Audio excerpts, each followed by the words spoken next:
নমস্কার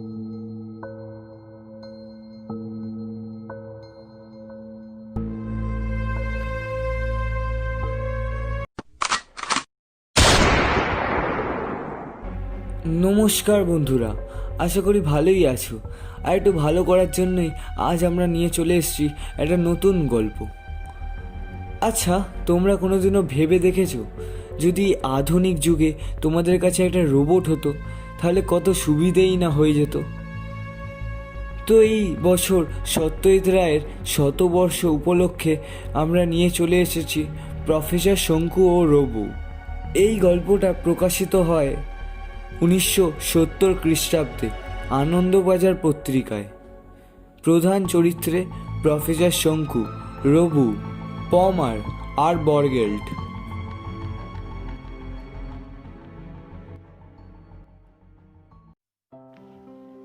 16ই এপ্রিল।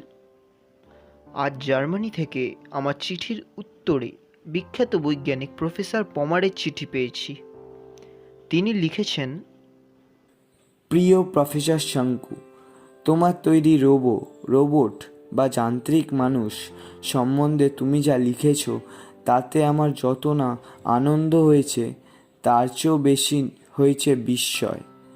তুমি লিখেছ আমার রোবো সম্পর্কে গবেষণামূলক লেখা তুমি পড়েছ আর তা থেকে তুমি অনেক জ্ঞান লাভ করেছ। কিন্তু তোমার রোবো যদি সত্যি তোমার বর্ণনার মতো হয়ে থাকে তাহলে বলতেই হবে যে তুমি আমার কৃতকের অনেক দূর ছড়িয়ে গেছো। আমার বয়স হয়েছে, তাই আমার পক্ষে ভারতবর্ষে পাড়ি দেওয়া সম্ভব নয়। কিন্তু তুমি যদি একটি বার তোমার তৈরি মানুষটিকে নিয়ে আমার এদিকে আসতে পারো তাহলে আমি শুধু খুশিই হব না, আমার উপকারও হবে। এই হাইডেলবার্গেই আমার পরিচিত আরেকটি বৈজ্ঞানিক আছেন, ডক্টর বর্গ্যাট। তিনিও রোবো নিয়ে কিছু কাজ করছেন। হয়তো তার সঙ্গে তোমার আলাপ করিয়ে দিতে পারবো। তোমার উত্তরের অপেক্ষায় রইলাম। যদি আসতে রাজি থাকো তাহলে একদিকের ভাড়াটার আমি নিশ্চয়ই ব্যবস্থা করে দিতে পারি। আমার এখানেই তোমার থাকার ব্যবস্থা হবে বলেই বাহুল্য। ইতি রুডলফ প্যামার। পমারের চিঠির উত্তর আজই দিয়ে দিয়েছি। বলেছি আগামী মাসের মাঝামাঝি আসব। ভাড়ার ব্যাপারে আর আপত্তি করলাম না, কারণ জার্মানির যাতায়াতের খরচ কম নয়। অথচ ও দেশটা দেখার লোভও আছে আমার। আমার রবু সঙ্গেই যাবে অবশ্য, তবে ও এখনও বাংলা আর ইংরেজি ছাড়া কিছুই বলতে পারে না। এই এক মাসে জার্মানটা শিখিয়ে নিলে ও সরাসরি পমারের সঙ্গে কথা বলতে পারবে। আমাকে আর দোভাষীর কাজ করতে হবে না। রবুকে তৈরি করতে আমার সময় লেগেছে 1.5 বছর। আমার চাকর প্রহ্লাদ সব সময় আমার পাশে থেকে জিনিসপত্র এগিয়ে টেগিয়ে দিয়ে সাহায্য করেছে, কিন্তু আসল কাজটা সমস্ত আমি নিজেই করেছি। আর যেটা সবচেয়ে আশ্চর্যের ব্যাপার সেটা হচ্ছে রবুকে তৈরি করার খরচ। সব শুদ্ধ মিলিয়ে খরচ পড়েছে মাত্র 333 টাকা 7.5 আনা। এই সামান্য টাকায় যে জিনিসটা তৈরি হলো সেটা ভবিষ্যতে হবে আমার ল্যাবরেটরির সমস্ত কাজে আমার সহকারী, যাকে বলে রাইট হ্যান্ড ম্যান। সাধারণত যোগ বিয়োগ গুণ ভাগের অঙ্ক কষতে রবুর লাগে 1 সেকেন্ডেরও কম। এমন কোনো কঠিন অঙ্ক নেই যেটা করতে ওর 10 সেকেন্ডের বেশি লাগবে। এই থেকে বোঝা যাবে যে আমি জলের দরে কি আশ্চর্য জিনিসই না পেয়ে গেছি বলছি এই জন্যই যে কোনো বৈজ্ঞানিক আবিষ্কারকেই আমি সম্পূর্ণ মানুষের সৃষ্টি বলে মনে করতে পারি না। সম্ভাবনাটা আগে থেকেই থাকে, হয়তো চিরকালই ছিল। মানুষ কেবল হয় বুদ্ধির জোরে না হয় ভাগ্য বলে সেই সম্ভাবনাগুলোর হদিশ পেয়ে সেগুলোকে কাজে লাগিয়ে নেয়। রবুর চেহারাটা যে খুব সুশ্রী হয়েছে তা বলতে পারি না। বিশেষ করে দুটো চোখ দুরকম হয়ে যেতে ট্যারা বলে মনে হয়। সেটাকে ব্যালেন্স করার জন্য আমি রবুর মুখে একটা হাসি দিয়ে দিয়েছি। এখন যতই কঠিন অঙ্ক করুক না কেন, হাসিটা ওর মুখে সবসময় লেগে থাকে। মুখের জায়গায় একটা ফুটো করে দিয়েছি, কথাবার্তা সব ওই ফুটো দিয়েই বেরোয়। ঠোঁট নাড়ানোর ব্যাপার করতে গেলে যথেষ্ট সময় আর টাকা লেগে যেত, তাই আর ওই দিকে যাইনি। মানুষের যেখানে ব্রেন থাকে সেখানে রবুর আছে একগাদা ইলেকট্রিক তার, ব্যাটারি ও ভ্যালভ। কাজেই ব্রেন যা কাজ করে তার অনেকগুলোই রবু করতে পারে না। যেমন সুখ দুঃখ অনুভব করা, বা কারোর ওপর রাগ করা বা হিংসে করা, এসব রবু জানেই না। ও কেবল কাজ করে আর প্রশ্নের উত্তর দেয়। অঙ্ক সব রকমই পারে, তবে কাজের বাইরে আর কাজ করতে পারে না। আর সেখানেও প্রশ্নের জবাব ছাড়া কোনো প্রশ্নের উত্তর দিতে পারে না। 50,000 ইংরেজি আর বাংলা প্রশ্নের উত্তর ওকে আমি শিখিয়ে রেখেছি, একদিনও ভুল করেনি। এবার 1010 জার্মান প্রশ্নের উত্তর শিখিয়ে দিলেই আমি জার্মানি যাওয়ার জন্য প্রস্তুত। আমার রবু যা করেছে তা অন্য কোনো যান্ত্রিক মানুষ করেছে বলে মনে হয় না। এমন একটা জিনিস সৃষ্টি করে গিরিডি শহরের মধ্যে সেটাকে বন্দি করে রাখার কি কোনো মানে হয়? বাংলাদেশে সামান্য রসদে বাঙালি বৈজ্ঞানিক কি করতে পারে সেটা কি বাইরের জগতে জানা উচিত নয়? এতে নিজের প্রচারের থেকে দেশের প্রচার বেশি। অবশ্য আমার উদ্দেশ্য সেটাই।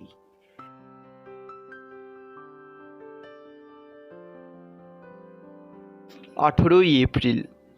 এত দিনে অবিনাশবাবু আমার বৈজ্ঞানিক প্রতিভা স্বীকার করলেন। আমার এই প্রতিবেশী ভালো মানুষ হলেও আমার কাজ নিয়ে তার ঠাট্টার ব্যাপারটা মাঝে মাঝে বরদাস্ত করা মুশকিল হয়। উনি প্রায়ই আমার সঙ্গে আড্ডা মারতে আসেন, কিন্তু গত 3 মাসের মধ্যে যতবারই এসেছেন ততবারই আমি প্রহ্লাদকে বলে পাঠিয়েছি যে আমি ব্যস্ত, দেখা হবে না। আজ রবুকে জার্মান শিখিয়ে আমার ল্যাবরেটরির চেয়ারে বসে একটা বৈজ্ঞানিক পত্রিকা পড়ছিলাম, এমন সময় উনি এসে হাজির। আমার নিজেরও ইচ্ছা ছিল একবার রবুকে দেখুন। উনি ওই ভদ্রলোককে বৈঠকখানায় না বসিয়ে একেবারে ল্যাবরেটরিতে ডেকে পাঠালাম। ভদ্রলোক ঘরে ঢুকেই নাক সিটকিয়ে বললেন, আপনি কি হিংটিংয়ের কারবার করছেন নাকি দাদা? পর মুহূর্তেই রবুর দিকে চোখ পড়তেই নিজের চোখ গোল গোল করে বললেন, ওরে বাস, ওটা কি? ওটা কি রেডিও নাকি ওটা কলের গান? ওটা কি মশাই? অবিনাশবাবু এখনও গ্রামোফোনকে বলেন কলের গান, সিনেমাকে বলেন বায়োস্কোপ, আর এয়ারপ্লেনকে বলেন উড়োজাহাজ। আমি বললাম, ওকেই জিজ্ঞেস করুন না ওটা কি। ওর নাম রবু। রবুস্কোপ? রবুস্কোপ কেন হতে যাবে? বলছি না ওর নাম রবু। আপনি ওর নাম ধরে ওকে কোনো প্রশ্ন জিজ্ঞেস করুন, দেখুন ও জবাব দেবে। কি জানি আপনার কি খেলা, বলে নাকি যন্ত্রের সামনে দাঁড়িয়ে কথা বলুন। উফ, তুমি কে হে রবু? রবুর মুখের গর্ত থেকে পরিষ্কার উত্তর এলো, আমি যান্ত্রিক মানুষ, প্রফেসর শঙ্কুর সহকারী। ভদ্রলোকের প্রায় ভিড়মি লাগার জোগাড় আর কি। রবু কি কি করতে পারে শুনে আর তার কিছু নমুনা দেখে অবিনাশবাবু একেবারে ফ্যাকাশে হয়ে পড়েছেন। আমার হাত দুটো ধরে কয়েকবার ঝাঁকুনি দিয়ে বিদায় নিয়ে চলে গেলেন। বুঝলাম এবার তিনি সত্যিই ইমপ্রেসড। আজ একটা পুরনো জার্মান বিজ্ঞান পত্রিকায় প্রফেসর বোরগ্যালেটের লেখা রোবো সম্বন্ধে একটা প্রবন্ধ হঠাৎ চোখে পড়ে গেল। উনি বেশ দেমাকি মেজাজেই লিখেছেন যে যান্ত্রিক মানুষ তৈরির ব্যাপারে জার্মানরা যা কৃতিত্ব দেখিয়েছেন তেমন আর কোনো দেশ দেখায়নি। তিনি আরও লিখেছেন যে যান্ত্রিক মানুষকে দিয়ে চাকর বাকরের মতো কাজ করানো সম্ভব হলেও তাকে দিয়ে কাজের কাজ বা বুদ্ধির কাজ কোনো দিনই করানো যাবে না। প্রফেসর বোরগ্যালেটের একটা ছবি প্রবন্ধটার সঙ্গে রয়েছে। প্রশস্ত ললাট, ভুরু দুটো অস্বাভাবিক রকম ঘন, চোখ দুটো কাতরে ঢোকা, আর থুতনির মাঝখানে একটা 2 ইঞ্চি আন্দাজ লম্বা আর সেই রকমই চওড়া প্রায় 4 কোণো কালো দাড়ির চাবড়া। ভদ্রলোকের লেখা পড়ে আর তার চেহারা দেখে তার সাথে দেখা করার আগ্রহটা আরও বেড়ে গেল।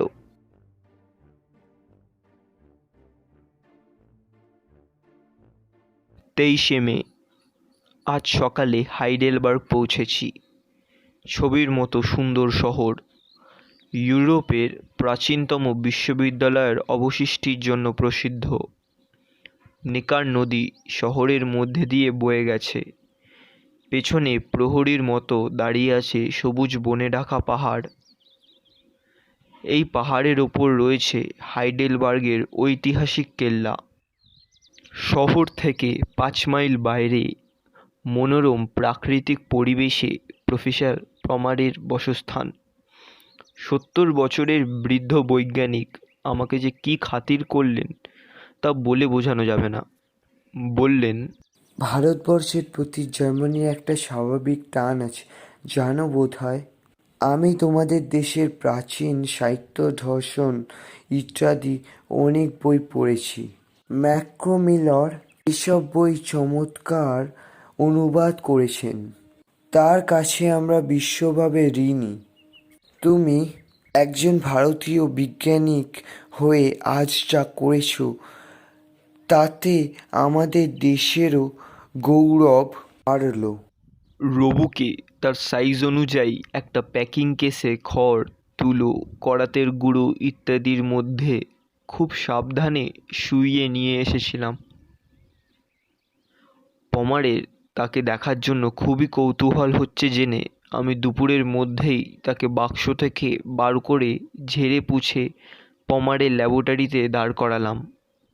পমার এই জিনিসটা নিয়ে এত গবেষণা, এত লেখালেখি করলেও নিজে কোনো দিন রবু তৈরি করেনি। রবুর চেহারা দেখে পমারের চোখ কপালে উঠে গেল। উনি বললেন, এই যে তুমি দেখছি আঠা, পেরিক আর শেডিং প্লাস্টার দিয়ে সব জোড়ার কাজ সেরেছ। তুমি বলছো এই রোবট কথা বলে, কাজ করে? আমি একটু হেসেই বললাম, আপনি ওকে পরীক্ষা করে দেখতে পারেন, ওকে প্রশ্ন করুন না। পমার রবুর দিকে ফিরে বললেন, তুমি কি কাজ করো? রবু স্পষ্ট গলায় স্পষ্ট উচ্চারণে উত্তর দিল, আমি আমার মনিবের কাজে সাহায্য করি আর অঙ্কের সমস্যার সমাধান করি। পমার রবুর দিকে অবাক দৃষ্টিতে চেয়ে কিছুক্ষণ মাথা নাড়লেন। তারপর একটা দীর্ঘ নিঃশ্বাস ফেলে বললেন, শঙ্কু, তুমি যা করেছো বিজ্ঞানের ইতিহাসে তার তুলনা নেই। বোরগেলেটের ঈর্ষা হবে। এর আগে বোরগেলেট সম্বন্ধে আমাদের মধ্যে কোনো কথা হয়নি। হঠাৎ পমারের মুখে তার নাম শুনে আমি একটু চমকেই গেলাম। বোরগেলেটও কি নিজে কোনো রোবো তৈরি করেছে নাকি? আমি কিছু জিজ্ঞেস করার আগেই পমার বললেন, বোরগেল্ট হাইডেলবার্গেই আছে, আমারই মতো নির্জন পরিবেশে, তবে নদীর ওপারে। আমার সঙ্গে আগে যথেষ্ট আলাপ ছিল, বন্ধুত্বও বলতে পারো। একই স্কুলে পড়েছি বার্লিনে, তবে ওর চেয়ে আমি 3 বছর সিনিয়র ছিলাম। তারপর আমি হাইডেলবার্গে এসে ডিগ্রি পড়ি। ও বার্লিনেই থেকে যায়। বছর 10 হলো ও এখানে এসে ওদের পৈতৃক বাড়িতে রয়েছে। উনিও কি নিজে রোবো তৈরি করেছেন? অনেক দিন থেকেই লেগে আছে, কিন্তু বোধহয় সফল হয়নি। মাঝে তো শুনছিলাম ওর মাথাটা একটু বিগড়েই গেছে। গত 6 মাস ও বাড়ি থেকে বেরোয়নি। আমি টেলিফোনের কথা বলার চেষ্টা করেছি কয়েকবার। প্রতিবারই ওর চাকর বলেছে বোরগেল্ট অসুস্থ। ইদানিং আর ফোন টোন করি না। আমি যে এসেছি সেটা কি উনি জানেন? তা তো বলতে পারি না। তুমি আসছো সে কথা এখানকার কয়েকজন বিজ্ঞানীকে আমি বলেছি, তাদের সঙ্গে তোমার দেখা হবে। খবর কাগজের লোকও কেউ কেউ জেনে থাকতে পারে। বর্গেলকে আর আলাদা করে জানাবার প্রয়োজন দেখিনি।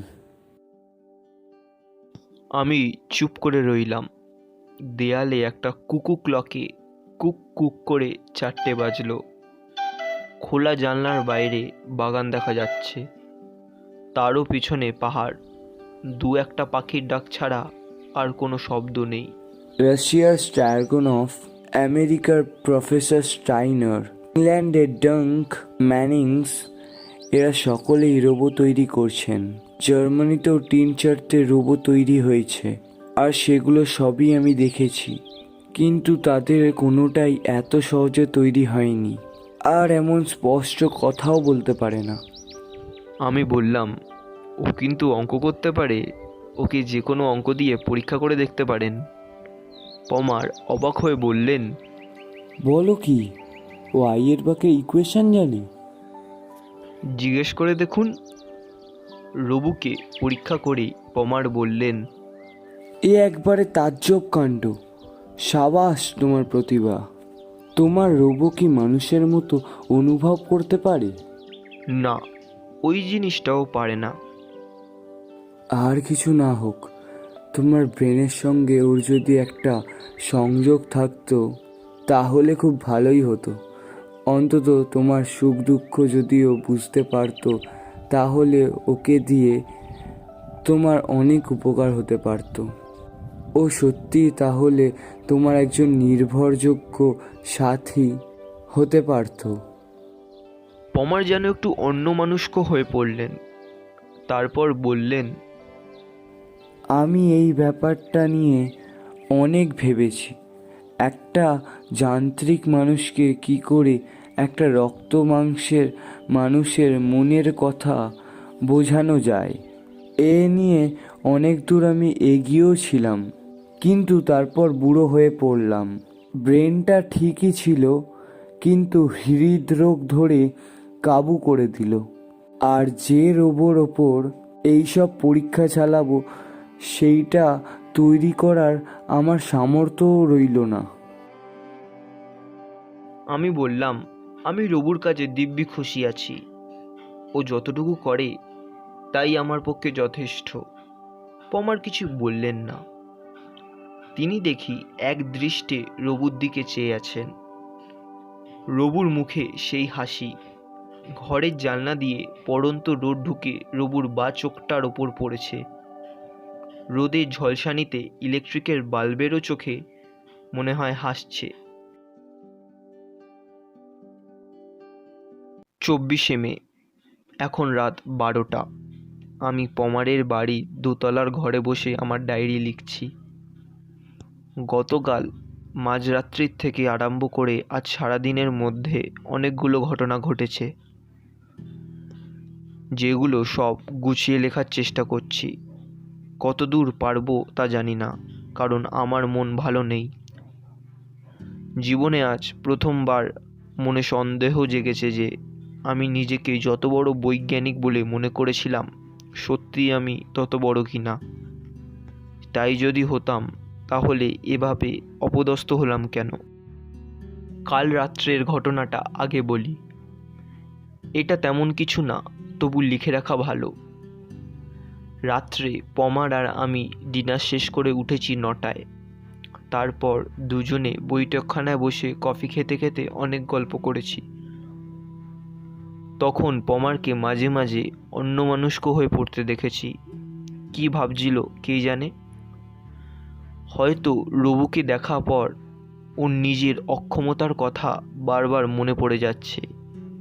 সত্যি উনি যে এরকম বুড়ো হয়ে গেছেন, তাতে ওর পক্ষে আর রোবো নিয়ে নতুন কোনো গবেষণা করা সম্ভব বলে মনে হয় না। আমি শুতে গেছি 10টার কিছু পরে। যাবার আগে রবুকে দেখে গেছি। পমারের ল্যাবরেটরিতে ও দিব্যি আরামে আছে বলেই মনে হলো। জার্মানির আবহাওয়া, এখানকার শীত ও প্রাকৃতিক সৌন্দর্য, এসবের প্রতি ওর কোনো ভ্রূক্ষেপই নেই। ও যেন শুধু অপেক্ষা করছে আমার আদেশের জন্য।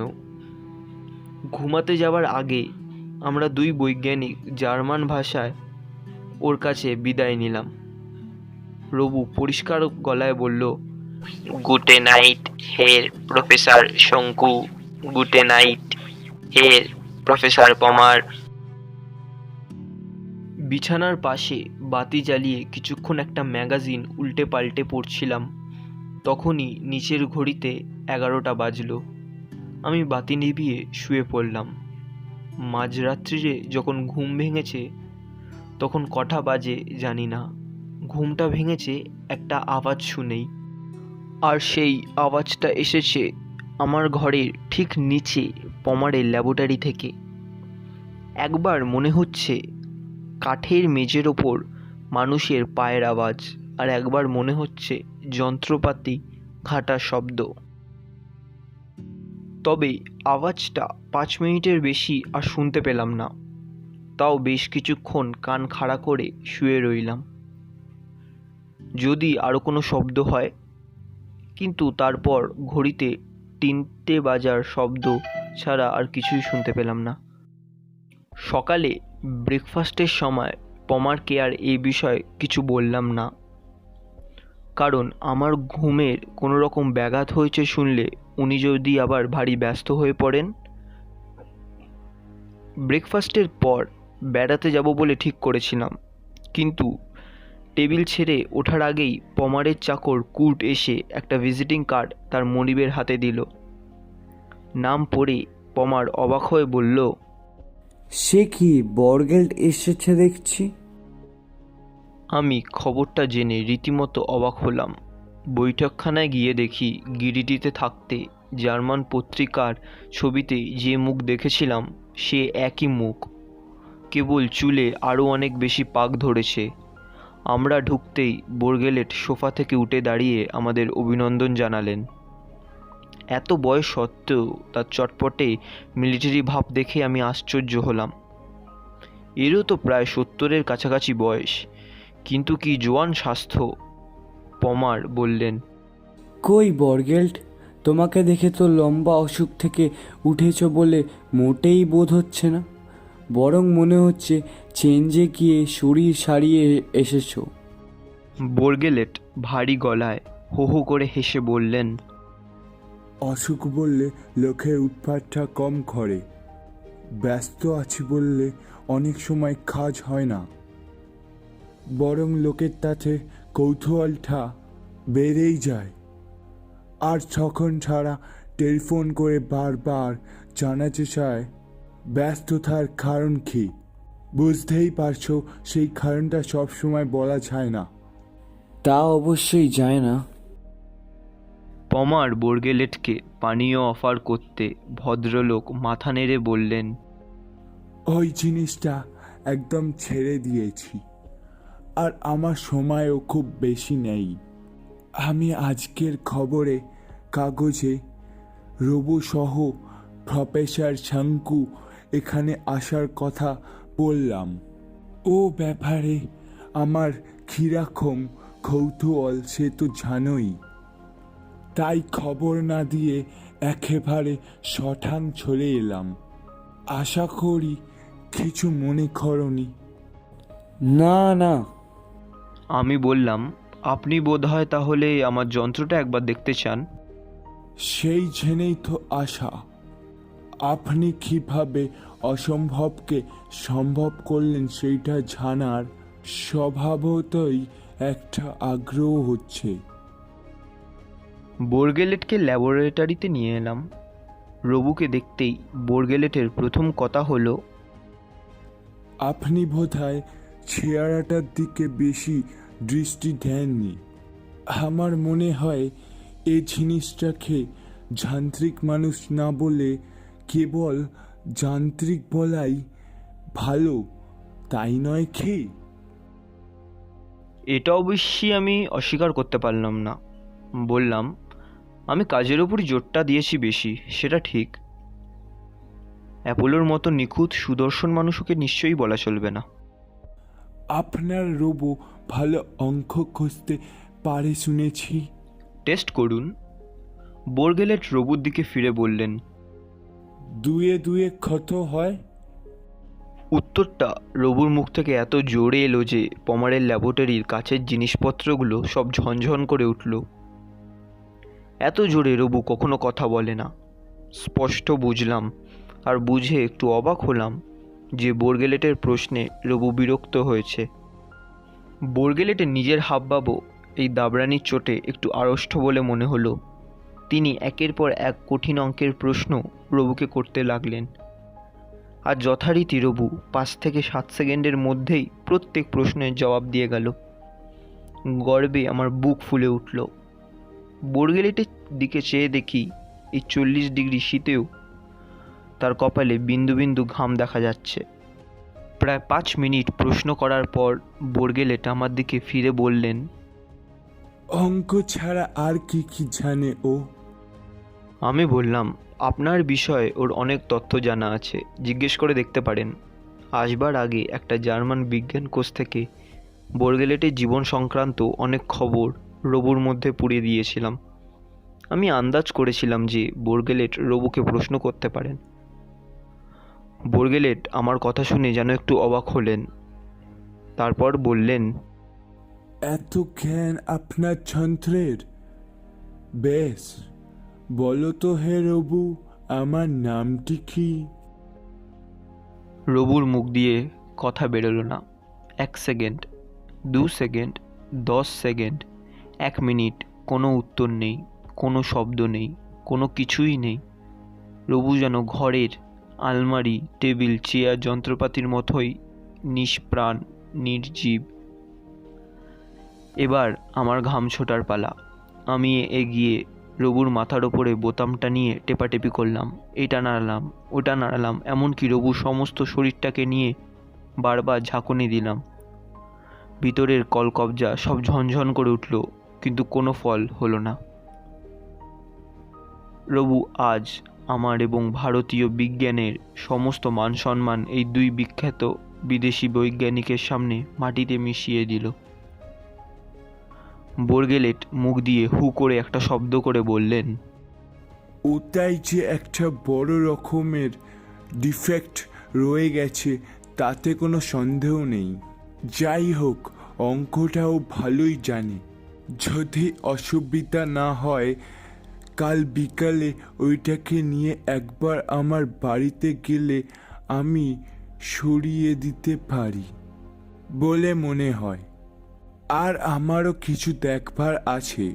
তোমাদের দুজনেরই নেমন্ত্রণ রইল।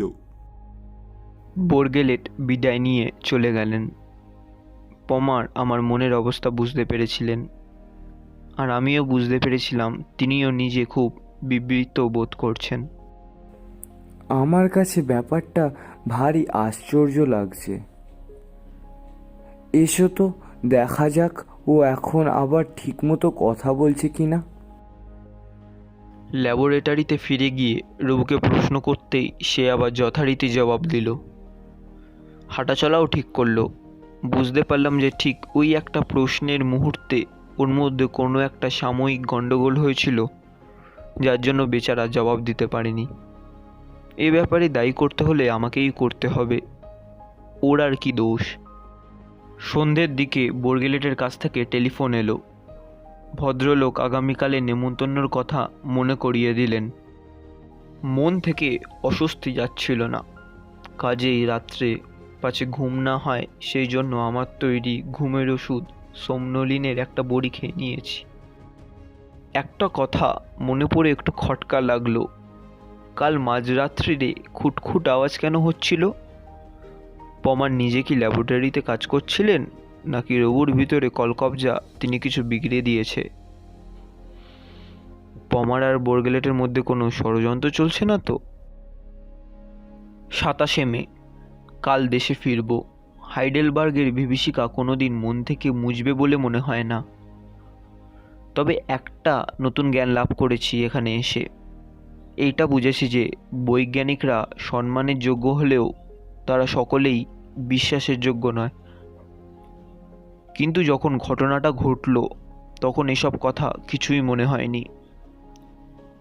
তখন কেবল মনে হয়েছিল আমার এত কাজ বাকি, কিন্তু আমি কিছুই করে যেতে পারলাম না। কিভাবে যে প্রাণটা, না, ঘটনাটা খুলে বলি। বোরগেলেট আমাদের দুজনকে নেমন্তন্ন করে গিয়েছিলেন। রবুকে সঙ্গে নিয়ে চলাফেরা করা সহজ নয়, কিন্তু ভদ্রলোক যখন বলেইছেন তখন ওকে নিয়ে যাওয়াই স্থির করলাম। বিকেলে 4টে নাগাদ রবুকে বাক্সে পুরে একটা ঘোড়াগাড়ির একদিকের সিটে তাকে কাত করে শুইয়ে দড়ি দিয়ে বেঁধে তার উল্টো দিকের সিটে আমরা দুজন বসে বোরগেলেটের বাড়ি উদ্দেশ্যে রওনা হলাম। মাইল 3 পথ, যেতে 45 মিনিটের মতন লাগবে। পথে যেতে যেতে রাস্তার দুধারে বসন্তকালীন চেরি ফুলের শোভা দেখতে দেখতে পমারের কাছে বোরগেলেটের পূর্বপুরুষদের কথা শুনলাম। তাদের মধ্যে একজনের নাম জুলিয়াস বোরগেলেট। ব্যারেন ফ্র্যাঙ্কেনস্টাইনের মতো মরা মানুষকে জ্যান্ত করতে গিয়ে নিজেই রহস্যভাবে প্রাণ হারান। এছাড়া 2-1জন উন্মাদ পুরুষদের কথা শুনলাম, যারা নাকি বেশিরভাগ জীবন পাগলাগারদে কাটিয়েছিলেন। বনের ভিতর দিয়ে পাহাড়ে রাস্তা উঠে গেছে। এখানে ঠান্ডা যেন আরও বেশি, তাছাড়া রোদও পড়ে আসছে। আমি মাফলারটা বেশ ভালো করে জড়িয়ে নিলাম। কিছুক্ষণ চলার পর একটা মোড় ঘুরতেই সামনে একটা কারুকার্য করা বিরাট গেট দেখা গেল। গেটের ওপর নকশা করে লেখা আছে ভিলা মারিয়ান। একজন প্রহরী এসে গেটটা খুলে দিল। আমাদের গাড়ি তার ভেতর দিয়ে ঢুকে খটখট করতে করতে একেবারে গেটের দরজার সামনে উপস্থিত হলো। বাড়ির চেয়ে প্রসাদ বা কেল্লা বললেই বোধ হয় ভালো। বোরগেলেট সামনেই অপেক্ষা করছিলেন। আমাদের নামার সঙ্গে সঙ্গেই এগিয়ে এসে ঠান্ডা হাত দিয়ে আমাদের কর্মমর্দন করলেন। তোমার আশাতে আমি ভারী খুশি হয়েছি। তারপর দুজন সন্ডামার্কা চাকর বেরিয়ে এসে রবুর বাক্সটা তুলে বাড়ির ভেতরে নিয়ে গেল। আমরা ভিতরে বৈঠকখানায় গিয়ে বসলাম, আর তার পাশেই ল্যাবরেটরি। বোরগেলেটের আদেশ মতো রবুকে বাক্স থেকে বার করে দাঁড় করানো হলো। সমস্ত বাড়িটা, বিশেষ করে এই বৈঠকখানা এবং তার প্রত্যেকটি জিনিস, ছবি, আয়না, ঘড়ি, ঝাড়লণ্ঠন, সব কিছুতেই যেমন প্রাচীনত্ব তেমনি অভিজাত্যের ছাপ। একটা কেমন গন্ধ রয়েছে ঘরটার মধ্যে, যেটা কিছুটা পুরনো কাঠের আর কিছুটা যেন মনে হয় কোনো ওষুধ বা কেমিক্যালের। বোরগেলেটের নিজের একটা ল্যাবরেটরি নিশ্চয়ই আছে, আর সেটা হয়তো এই বৈঠকখানারই কাছাকাছি কোথাও হবে। বাতি জ্বালানো সত্ত্বেও ঘরে আবছা অন্ধকার ভাবটা কাটল না। কাটবেই বা কী করে? এমন কোনো জিনিস ঘরে নেই যার রং বলা যেতে পারে হালকা। সবই হয় ব্রাউন, না হয় কালচে, আর সবই পুরনো। সব মিলিয়ে একটা গম্ভীর, গা ছমছম করা ভাব। আমি মদ খাই না বলে বোরগেলেট আমার জন্য গ্লাসে করে আপেলের রস আনিয়ে দিলেন। যে চাকরটা ট্রেতে করে পানিয়ে নিয়ে এলো, দেখলে মনে হয় তার 90 বছর বয়স। আমি হয়তো তার দিকে একটু বেশি দেখেছিলাম, আর বোরগেলেট বোধ হয় আমার কৌতূহল মেটাবার জন্যই বলল, রুবি আমার জন্মের আগে থেকেই এ বাড়িতে আছে। ও 3 পুরুষ ধরে আমাদের বাড়ির চাকর। আমরা 3জন হাতে গ্লাস তুলে পরস্পরের স্বাস্থ্য কামনা করছি। এমন সময় বাইরে কোথা থেকে যেন টেলিফোন বেজে উঠল। তারপর বুড়ো চাকর রুডি এসে খবর দিল পমারের ফোন। পমার উঠে ফোন ধরতে চলে গেল। বোরগেলেটের হাতের গ্লাসেও আপেলের রস। সেটাকে ঘোরাতে ঘোরাতে আমার দিকে একদৃষ্টে চেয়ে বোরগেলেট বললেন, প্রফেসর শঙ্কু, তুমি জানো বোধ হয় আজ 30 বছর ধরে বিজ্ঞানীকেরা যান্ত্রিক মানুষ নিয়ে গবেষণা করছেন। হ্যাঁ জানি। আমি শেষ লেখা লিখেছি 10 বছর আগে। আমার আসল গবেষণা শুরু হয়েছে সেই লেখার পর। এই গবেষণার বিষয় একটা তথ্য আমি কোথাও প্রকাশ করিনি। আমি চুপ করে রইলাম। বোরগেলেটও চুপ করে একদৃষ্টে তার কোটরাগত নীল চোখ দিয়ে আমার দিকে চেয়ে রইলেন। কোথাও যেন একটা দুম দুম করে শব্দ হচ্ছে, বাড়ির মধ্যেই, কিন্তু কাছাকাছি নয়। পমারা তো দেরি করছে কেন? উনি কার সঙ্গে টেলিফোনে কথা বলছেন? পমারের ফোনটা বোধহয় জরুরি। আমি চমকে উঠলাম। আমি তো কিছুই বলিনি ওকে। উনি আমার মনের কথা বুঝলেন কি করে? এবার বোরগেলেট একটা প্রশ্ন করে বসলেন, যেটা আমার কাছে সম্পূর্ণ অপ্রত্যাশিত। তোমার রোবটটা আমায় বিক্রি করবে? আমি অবাক হয়ে বললাম, সে কি কথা, কেন বলো তো? আমার ওটা দরকার, কারণ শুধু একটাই, আমার রোবো অঙ্ক কষতে জানে না, অথচ ওঠার আমার বিশেষ প্রয়োজন। তোমার রোবো কি এখানে আছে? বোরগেলেট মাথা নেড়ে হ্যাঁ বললেন। থেকে থেকে গুম গুম গুম গুম শব্দ, আর পমারের ফিরতে দেরি, এই দুটো ব্যাপারই কেমন যেন অস্বস্তি লাগছিল। কিন্তু তা সত্ত্বেও বোরগেলেটের রোবো এই বাড়িতেই আছে জেনে, আর তাকে দেখতে পাবো এটা মনে করে একটা উত্তেজনা শিহরণ অনুভব করলাম। বোরগেলেট বললেন, আমার রোবোর মতো রোবো আজ পর্যন্ত কেউ তৈরি করতে পারেনি। আমি গোলফিল্ড বর্গেল্ড যা সৃষ্টি করেছি তার কোনো তুলনা নেই, কিন্তু আমার রোবোর একটা গুণের অভাব। সে তোমারটার মতো এত সহজে অঙ্ক কষতে পারে না, অথচ তার এই অভাব পূরণ করতে হবে। তোমার রোবটটা পেলে সেই কাজটা সম্ভব হবে। আমার ভারী বিরক্ত লাগলো। এমন জিনিস কি কেউ কখনো পয়সার জন্য হাতছাড়া করে? আমার এত সাধ্যের জিনিস আমার নিজের হাতে তৈরি করা রোবো, এটা আমি হাইডেলবার্গের আতপাগলা বৈজ্ঞানিককে বিক্রি করে দেবো? কিসের জন্য? আমার এমন কি টাকার দরকার পড়েছে? আর ওই অঙ্কের ব্যাপারেই তো আমি সবথেকে বড় কৃতিত্ব। বোরগেলেট যেমন রোবই তৈরি করে থাকুক না কেন, উনি নিজেই যাই বলুন, আমি জানি আমার চেয়ে আশ্চর্য কোনো যান্ত্রিক মানুষ তিনি কখনো তৈরি করেননি। আমি মাথা নেড়ে বললাম, মাফ করো বোরগেলেট, ও জিনিসটা আমি বেচতে পারবো না। সত্যি বলতে কি, তুমি যখন এত বড় বৈজ্ঞানিক, তখন আরেকটু পরিশ্রম করলে আমি যে জিনিসটা তৈরি করেছি সেটা তুমি তৈরি করতে পারবে না কেন? তার কারণ বোরগেলেট সোফা ছেড়ে উঠে দাঁড়িয়েছেন। সবাই সব জিনিস পারে না, এটাই পৃথিবীর নিয়ম। চেষ্টা করলে যে পারি তা আমিও জানি, কারণ আমার অসাধ্য কিছু নেই, কিন্তু সময় কম। আমার টাকা পয়সাও যা ছিল সব গেছে, আমার ভারী দেনার দায়ে বাধা পড়ে আছে, সব কিছু গেছে আমার ওই একটা রোবট তৈরি করতে। কোটি কোটি মার্ক খরচা করেছি আমি ওইটার পেছনে, কিন্তু ওই একটা গুণের অভাবে ওটা নিখুঁত হয়নি। ওটা আমার চাই, ওটা পেলে আমি আমার রোবো থেকেই আমার সমস্ত টাকা আবার ফিরে পাবো। লোকে বলবে, হ্যাঁ বর্গেল যা করেছে তার বেশি কিছু আর মানুষের সাধ্যই নয়। আমার সিন্ধুকে কিছু সোনার গিল্ড রাখা আছে, 400 বছরের পুরনো গিল্ড আমি তোমাকে দেব, তুমি রোবটটা বিক্রি করে দাও।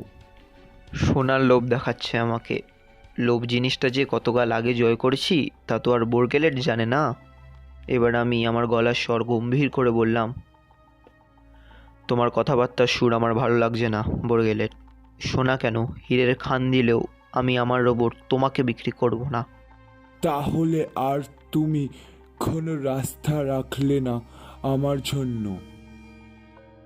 এই বলেই বোরগেলেট প্রথমে যে কাজটা করলো সেটা হলো সোজা গিয়ে সিঁড়ির দিকের দরজাটা বন্ধ করে দেওয়া। তারপর উল্টো দিকে যে দরজাটা ছিল বোধহয় খাবার ঘরে যাওয়ার, সেটাও তিনি বন্ধ করে দিলেন। কাচের জানলাগুলো এমনিতেই বন্ধ, খোলা রইল শুধু লাইব্রেরির দরজা। রোবও রয়েছে ওই লাইব্রেরিতেই। আর এই প্রথম আমার মনে হলো যে আমি হয়তো আর রবুকে দেখতে পারবো না। হয়তো সে আর কয়েকদিনের মধ্যেই অন্য মালিকের হয়ে কাজ করবে, আর ওর হয়ে কঠিন কঠিন অঙ্কর সমাধান করবে। আর পমার, আমার মনে বিন্দুমাত্র সন্দেহ নেই যে পমারের সঙ্গে বোরগোলেট ষড়যন্ত্র করে আমার সর্বনাশ করতে চলেছে। দুম দুম দুম দুম, আবার সে শব্দ শুনতে পেলাম। মনে হয় মাটির নিচ থেকে আসছে সে শব্দ। কিসের শব্দ? বোরগেলেটের রোবো? আর ভাববার সময় নেই। বোরগেলেট আমার সামনে এসে দাঁড়িয়েছেন। আবার সেই নিষ্পলক দৃষ্টি, এমন নিষ্ঠুর চাহনি আমি আর কারো চোখে দেখিনি। প্রাণ সৃষ্টি করার চেয়ে প্রাণ ধ্বংস করা কত বেশি সহজ সেটা তুমি জানো তো শঙ্কু? একটা মাত্র ইলেকট্রিক শক, কত ভোল্টেজ জানো? তোমার রোবো জানতে পারে। আর সেই শক দেওয়ার পদ্ধতিও ভারী সহজ। আমার গায়ে সেই শক রোধ করা কার্বোথিনের গেঞ্জিটা পরা আছে। শকে আমার কিছু হবে না, কিন্তু গায়ের জোরে এই জার্মানের সঙ্গে পারবো কি করে? আমি চিৎকার করে উঠলাম, পমার পমার! বোরগেলেট তার ডান হাতটাকে সামনে বার করে 5টা আঙ্গুল সামনের দিকে সোজা করে আমার দিকে এগিয়ে আসছেন। তার চোখে হিংস্র উল্লাসের দৃষ্টি। আমি পেছাতে গিয়ে সোফায় বাধা পেলাম। পেছানোর কোনো উপায় নেই। বোরগেলেটের হাতের আঙ্গুল আমার কপাল থেকে 6 ইঞ্চি দূরে। একটা শব্দ শুনে আমার দৃষ্টি ডান দিকে ফিরল। বোরগেলেটও যেন চমকে গিয়ে ঘাড় ফেরালেন। তারপর এক আশ্চর্য অবিশ্বাস্য ব্যাপার ঘটল। ল্যাবরেটরির দরজা দিয়ে আমাদের ঘরের মধ্যে এসে উপস্থিত হলো আমারই হাতে তৈরি করা যান্ত্রিক রবু। তার চোখ এখনও টেরা, আর তার মুখে এখনও আমার দেওয়া হাসি। চোখের নিমেষে একটা ইস্পাত ঝড়ের মতো এগিয়ে এসে তার হাত দুটোকে বাড়িয়ে সে ঝাপটে ধরল বোরগেলেটকে। আর তারপর যেটা ঘটল সেরকম বিচিত্র বীভৎস জিনিস আমি আর কখনো দেখিনি। রবুর হাতের চাপে বোরগেলেটের মাথা যেন পাঁচের মতো একেবারে পিঠের দিকে ঘুরে গেল। তারপর রবুর টানেই সেই মাথাটা শরীর থেকে একেবারে আলগা হয়ে গিয়ে মাটিতে ছিটকে পড়ল। আর শরীরের ভিতর থেকে গলার ফাঁক দিয়ে বেরিয়ে পড়ল একরাশ বৈদ্যুতিক তার। আমি আর দাঁড়িয়ে থাকতে না পেরে প্রায় অবশ অচেতন অবস্থায় ধপ করে সোফায় বসে পড়লাম। চোখ, মন, মস্তিষ্ক সব যেন ধাঁধিয়ে গিয়েছে। প্রায় বেহুশ অবস্থায় বুঝতে পারলাম সিঁড়ির দিকে দরজায় ধাক্কা পড়েছে। শঙ্কু, দরজা খোলো, দরজা খোলো। পমারের গলা। হঠাৎ যেন আমার শক্তি আর জ্ঞান ফিরে পেলাম। সোফা ছেড়ে উঠে দৌড়ে গিয়ে দরজা খুলে দেখি 3 জন লোক। পমার, বোরগেলেটের বুড়ো চাকর রুডি, আর হ্যাঁ, কোনো সন্দেহ নেই, ইনি হলেন আসল বৈজ্ঞানিক গটফ্রিড বোরগেলেট। এর পরের ঘটনা আর বেশি নেই। আমার মনের কয়েকটা প্রশ্নের মধ্যে একটা পমারের কথায় মুহূর্তে পরিষ্কার হয়ে গেল। সেই দিন মাঝরাত্রে আমি ল্যাবরেটরিতে ঢুকে তোমার রোবর মাথার ভিতর আমারই আবিষ্কৃত একটা যন্ত্র ঢুকিয়ে দিয়ে এসেছিলাম। তার ফলে তোমার সঙ্গে ওর মনের একটা টেলিপ্যাথিক যোগ হয়ে গেছিল। তোমার বিপদ বুঝে তাই আরও চুপ করে থাকতে পারেনি। বোরগেলেট বললেন, এসব যান্ত্রিক মানুষ যান্ত্রিকের মতোই হওয়া ভালো। আমার রোবকে আমি এত বেশি আমার মতো করে ফেলেছিলাম বলেই ও আমাকে সহ্য করতে পারল না। ঠিক ওরই মতো আরেকজন কেউ থাকে সেটাও চায় না। ভেবেছিলাম আমার মৃত্যুর পর ও আমার কাজ চালিয়ে যাবে, কিন্তু ব্রেন জিনিসটা মতিগতি কি আর মানুষ স্থির করতে পারে?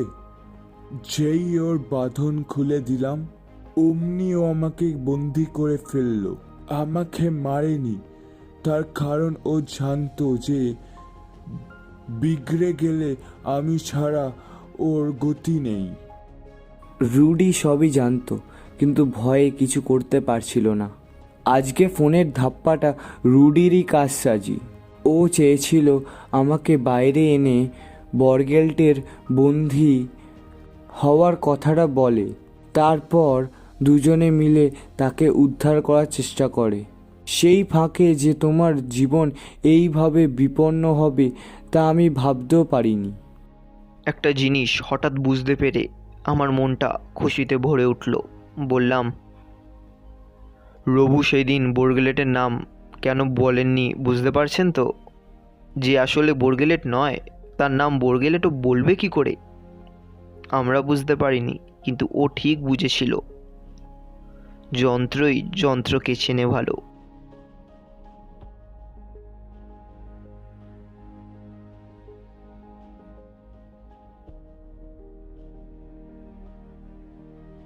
তো আজকে আপনারা শুনছিলেন প্রফেসর শঙ্কু ও রবু।